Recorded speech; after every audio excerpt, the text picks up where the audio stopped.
So Black Panther is finally here, and I'm going to give you my review. Hey, thanks for watching. Today I'm going to be giving you my review of Black Panther. I just saw it last night. I'm going to give you some things to think about when you go to see the film, and just give you my overall impressions about what I liked and didn't like about the film.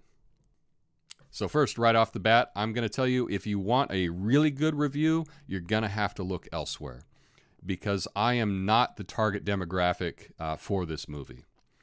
Number one, I'm just a middle-aged white guy. I have never owned a comic book in my life. I like going to the movies. I like big blockbusters, but this is not necessarily a movie that was made for me. To start off with, I have not read any reviews about the movie, so I went into this with a total clean slate. I'd heard a lot of hype about it, and I just wanted to go see it for myself. And the first thing I have to say about this movie isn't even about the movie. It's about the movie experience. Supposedly, my movie time was at 9:30 last night. So I got there early, I got my seat. It was actually nice, it wasn't a crowded theater, and there were 25 minutes of previews. I was almost asleep by the time the movie actually started. Now, I understand if you want to see previews, this had plenty of previews. But 25 minutes is a bit excessive. Anyway, let's get to the movie. So we're introduced to the characters in the movie, and personally, I didn't know anything about it at all going into this. This movie takes place, for the most part, in the made-up country of Wakanda in, I think, Central Africa. So a meteorite hit there years ago, and there's a magical element called vibranium that has all these magical characteristics about it that they have used to advance their technology and advance their society to be one of the most technologically advanced societies in the world, or the most technologically advanced society in the world. And I thought that was really interesting. I did feel conflicted. It was really odd that we had a country, and I realize this is a comic book, this is all made up, so whatever. But we had a country that was so technologically advanced, but yet it ran in a very primitive fashion. It's not a representative democracy, which you would expect from a technologically advanced society. It was a monarchy. It was passed down through the male bloodline. And there were some traditions that if you were the right male in the right bloodline, you could challenge for the throne based on fighting the current king with a spear out in front of a waterfall in front of everyone. Which just strikes me as being really primitive and really at odds with the country that they were, of being so technologically advanced. I wasn't even really sure how I felt about that. It was kind of weird.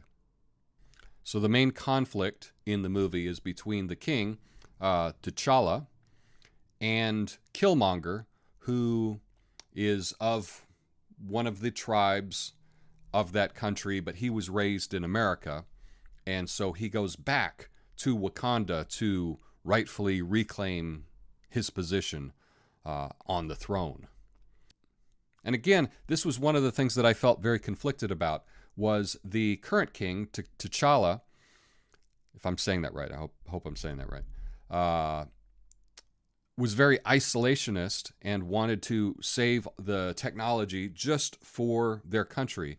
Whereas Killmonger, if I understood correctly, he was saying that this technology can be used to lift up black people all over the world. And that message kind of resonated with me. Also, the fact that he spoke with an American accent, whereas everyone else in the film, spoke with an African accent. I don't know, South African accent. I'm not sure exactly what it was.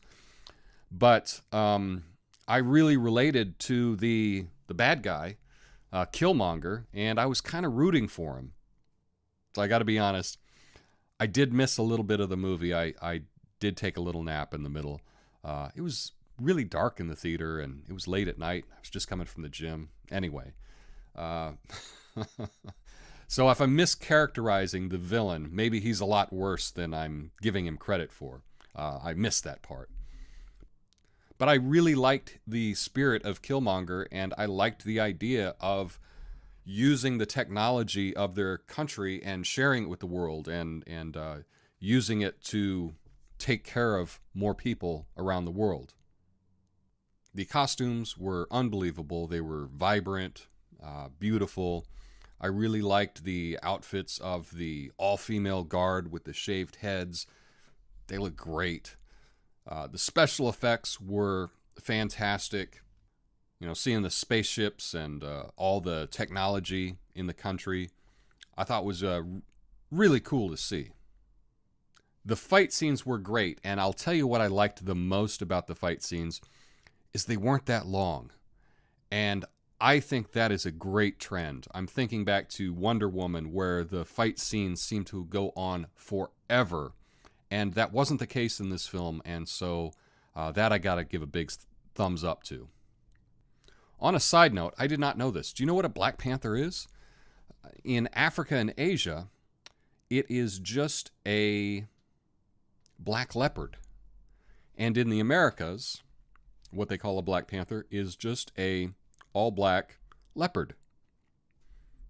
Didn't know that. Seems like something I should have learned in 3rd grade, but there's time to learn anything. In fact, that brings me to my final point about what I liked about the movie. You know, one of the things in life is we don't always recognize when we learn something or when our viewpoint is changed. And I think that that's really interesting to examine. If we were to never change our opinion or our point of view, right, we would be adults all eating chicken fingers with juice boxes for dinner, right? We change our minds, we change our opinions along the way, and that's what makes us more mature, more interesting people. But we don't always know when that happens. You know, sometimes it'll happen when you're arguing a point with someone and they're making points, and the next time you're talking about the subject, you find yourself using some of the points that were made against you, you're now using for yourself. And you realize, oh, you know what? I think I've had my mind changed about this. But you never go back to that person and let them know, right? You just take that in and then move on. And that's what I liked, is in the movie, T'Challa at the end, he was in Oakland. He was looking at having an outreach center for from Wakanda to Black America.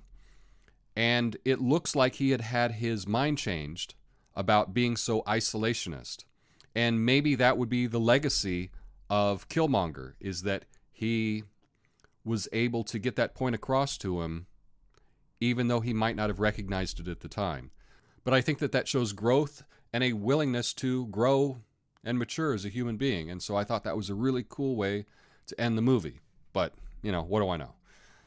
So I'm excited to see this movie again. I'd like to be able to watch the whole movie from start to finish without taking a nap. But let me know, are you excited about seeing Black Panther? Have you seen it already? What were your thoughts? Let me know in the comments. Peace. You can help me reach my goal of 500 subscribers by clicking the like button and subscribing. Thanks.